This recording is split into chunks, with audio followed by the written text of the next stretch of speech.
자, 먼저 이 또라는 단어를 한번 보시면 이 또라는 단어는 모두 다라는 뜻이에요. 모두 다.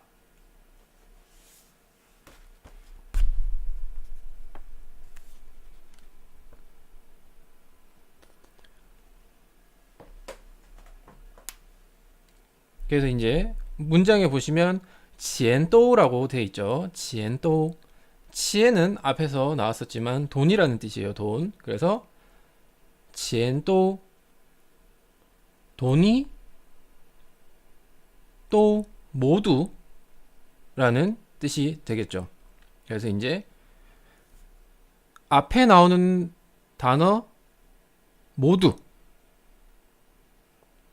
앞에 단어와 연관이 되는 겁니다. 이 또라는 단어는 앞에 대상이 되는 것들이 모두 다 이런 식으로 해석을 해주시면 돼요.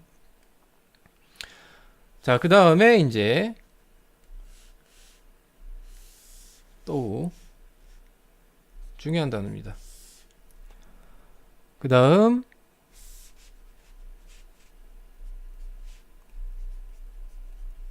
대상이 앞에 온다는 거 또는 자, 그 다음 화라는 단어가 나와요. 이 화라는 단어는 원래 뜻은 꽃이죠. 꽃 화자예요. 본 뜻은 이제 명사로 사용을 해서 꽃이란 뜻이 있어요. 하지만 중국어에서는 또 다른 뜻이 있습니다. 동사로 사용을 해서 쓰다, 소모하다 라는 뜻이 있어요. 쓰다, 소모하다. 보통 이제 돈에 많이 사용을 하는데 일단 쓰다, 소모하다 라는 뜻이 있다는 거 이렇게 알고 넘어가시면 될 것 같습니다. 화, 쓰다, 소모하다. 자, 그 다음 매이라는 단어가 나오는데요. 이 매이라는 단어는 부정부사입니다.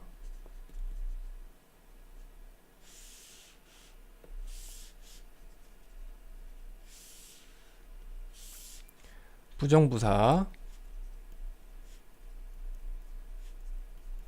자, 우리가 앞에서 부정부사를 배운 게 있었죠. 자, 앞에서 배웠던 부정부사는 뿌라는 부정부사를 배운 적이 있어요. 자, 이 두 가지의 차이점은 뭐냐? 이 뿌라는 부정부사는 현재나 미래를 부정할 때 쓰는 부정부사이고 이 메이 같은 경우는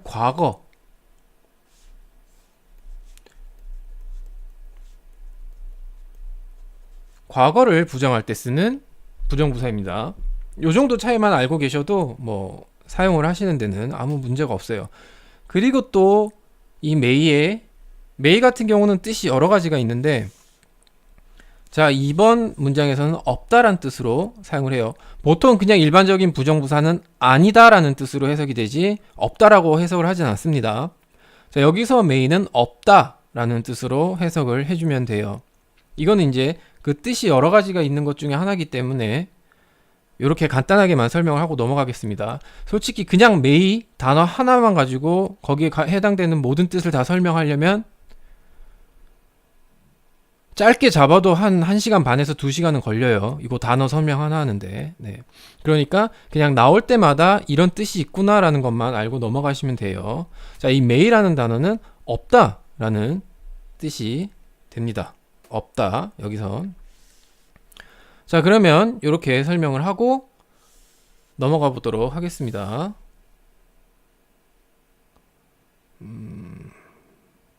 일단 요거는 지우도록 할게요. 중요한 건 메이니까. 자, 지엔 또 화러 라고 했죠. 아까 말씀드렸듯이 또의 대상은 앞에 옵니다. 뒤에 오는 게 아니라. 그래서 돈을 또 모두 화러 아까 쓰다, 소모하다라는 뜻이었죠. 썼습니다 라는 뜻이 되겠죠.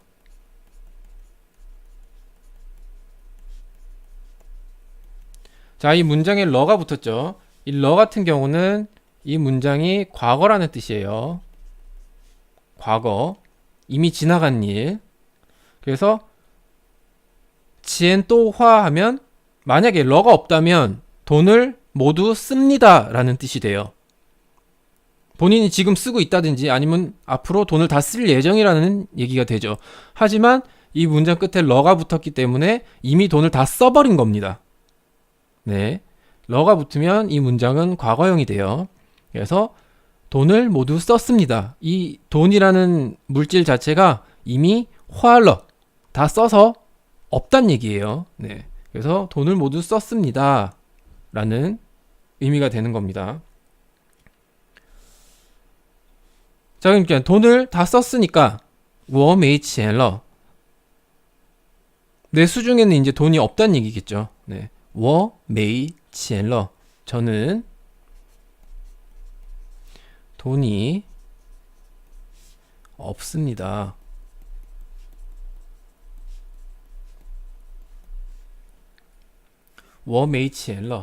저는 돈이 없습니다. 자, 여기 같은 경우는 원래 요거는 이제 문법적인 내용인데요. 요거는 설명 한 번만 그냥 들어만 주시면 될 것 같아요. 뒤에서 나중에 혹은 뭐 제 게시판에 설명을 쓰던지 하겠지만 중요한 내용은 아니니까 그냥 한 번만 듣고만 넘어가시면 됩니다. 원래 이 메이라는 부정부사를 쓸 경우에 메이는 과거 부정이라고 말씀을 드렸죠. 이미 과거를 부정한다라는 의미를 갖고 있기 때문에 메이라는 단어가 문장에 있으면 이 러는 사용을 하질 않습니다. 왜? 이미 과거를 부정하는 문장이기 때문에. 하지만 여기서 러가 붙었다는 거는 다른 용법이에요. 과거를 나타내는 러가 아니라 어떤 상황이 일이 있었어요. 예를 드는 겁니다. 상황이 일이 있었어요. 그랬는데 이 상황이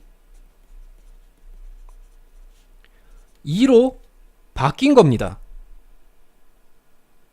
상황의 변화, 상태의 변화, 동작의 변화를 나타내는 러예요. 그러니까 한마디로 이 문장에 있는 이 두 가지의 러는 용법이 다른 러예요.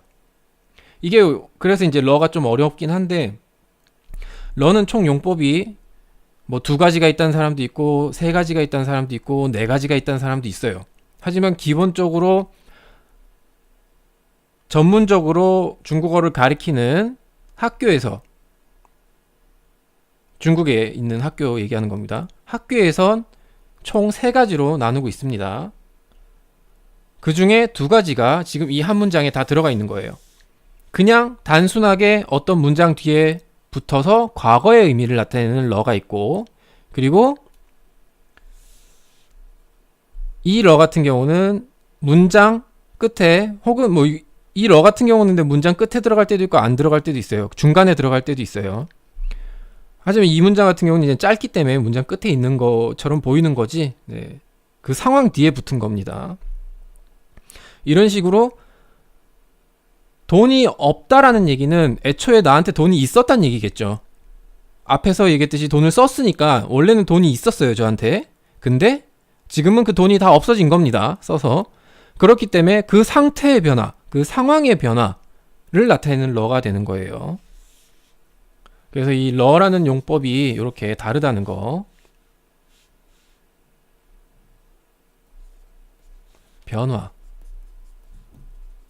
변화의 의미를 나타낸다는 거. 요거는 과거의 의미를 나타내는 거고, 뒤에 나와 있는 이 러는 변화의 의미를 나타낸다는 거.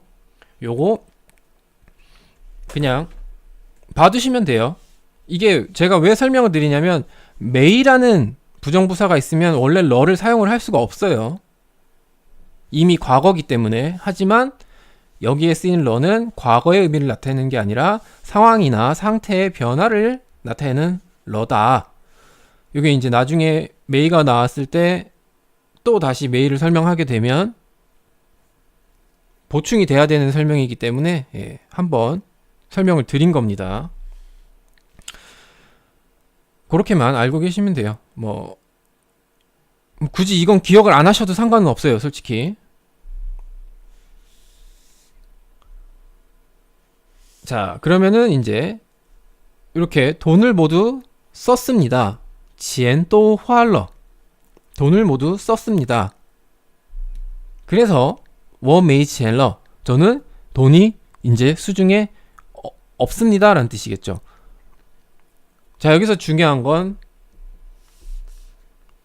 이제 중요한 거는 상황이 있었는데 돈이 있었는데 없었습니다.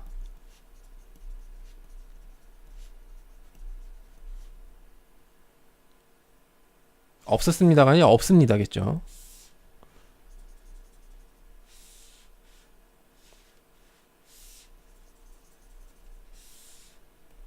돈이 있었는데 없습니다 라는 의미가 들어가는 거죠. 왜? 뒤에 러가 붙었기 때문에. 상황, 상태의 변화를 나타내는 러가 붙었기 때문에 돈이 원래는 있었는데 이제 다 써서 없습니다 라고 얘기를 하는 겁니다. 자, 오늘 내용 중에 나온 단어들은 다 중요한 단어들이에요. 다 중요한 단어들인데 이제 기억을 하셔야 될 단어는 솔직히 이 화라는 단어, 쓰다, 소모하다라는 단어, 그리고 메이, 요 두 가지. 과거 부정이라는 거. 메이는 과거를 부정할 때 쓰는 단어라는 거. 요것만 기억을 해두시면 될 것 같아요.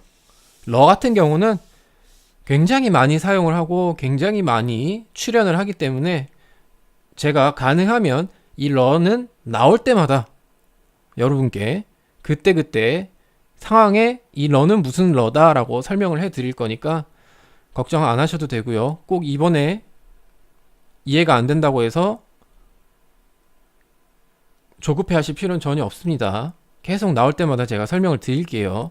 왜? 언어는 제일 중요한 건 반복이에요. 모든 학습에 있어서 반복이 중요하긴 하겠지만 물론 암기를 한다고 하면 제일 빠르고 편하긴 하겠지만 솔직히 외운 건 또 시간이 지나고 안 쓰다 보면 까먹게 돼 있습니다. 그래서 결국에 반복이 답이다. 계속 반복해서 이야기하고 듣고 쓰고 하다 보면 자연스럽게 남게 되는 거예요. 자, 이렇게 오늘 내용을 한번 봤습니다. 자, 그럼 문장을 한번 읽어보도록 할게요. 어차피 뭐 오늘 한 문장이기 때문에 그냥 통째로 읽도록 하겠습니다. 돈을 모두 썼습니다. 저는 돈이 없습니다. 라는 표현의 문장. 钱都花了我没钱了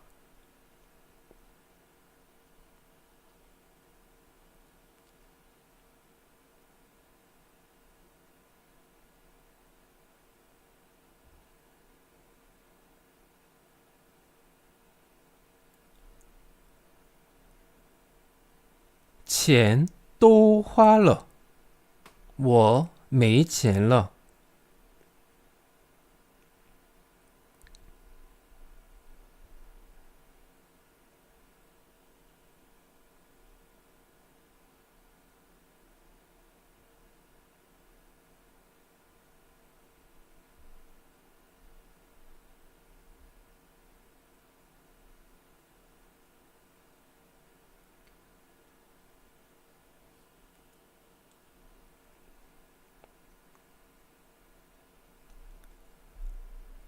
钱都花了我没钱了